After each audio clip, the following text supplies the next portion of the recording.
খুলনায় ঊর্ধ্বমুখী নিত্যপণ্যের দাম গত সপ্তাহের তুলনায় প্রতিটি সবজির দাম কেজি প্রতি 10 থেকে 30 টাকা পর্যন্ত বেড়েছে। মাছের বাজারেও একই অবস্থা। খুলনা নগরীর নিউ মার্কেট বাজার থেকে বিস্তারিত জানিয়েছেন খুলনা বিভাগীয় প্রতিনিধি মোহাম্মদ অসীম।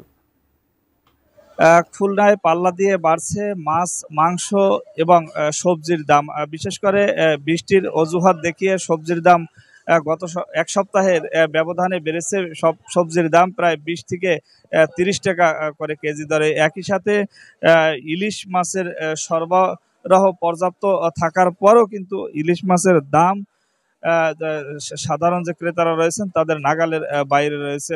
আমরা দেখেছি যে ইলিশ মাছ যে একেবারে ছোট আকারের ইলিশ মাছ, সেই ইলিশ মাছ আজ কিন্তু খুলনার এই মাছ বাজারে বিক্রয় হচ্ছে 1500 টাকা থেকে 1800 টাকা কেজি দরে, এবং মাঝারি যে ইলিশ মাছ, সেই ইলিশ মাছ কিন্তু বিক্রয় হচ্ছে 2000 থেকে 2500 টাকা কেজি দরে। অন্যদিকে বড় যে ইলিশ মাছ রয়েছেন, সেই ইলিশ মাছের দাম কিন্তু 2500 টাকা থেকে শুরু করে 4000 টাকা পর্যন্ত কেজি দরে বিক্রয় হচ্ছে। একই সাথে রুই, কাতলা, পাঙ্গাস সহ সব ধরনের মাছের দাম কিন্তু বেড়েছে। আমরা দেখেছি যে দক্ষিণাঞ্চল যে চিংড়ির জন্য বিখ্যাত, সেই চিংড়ির মাছও কেজিতে বেড়েছে 100 থেকে 150 টাকা পর্যন্ত।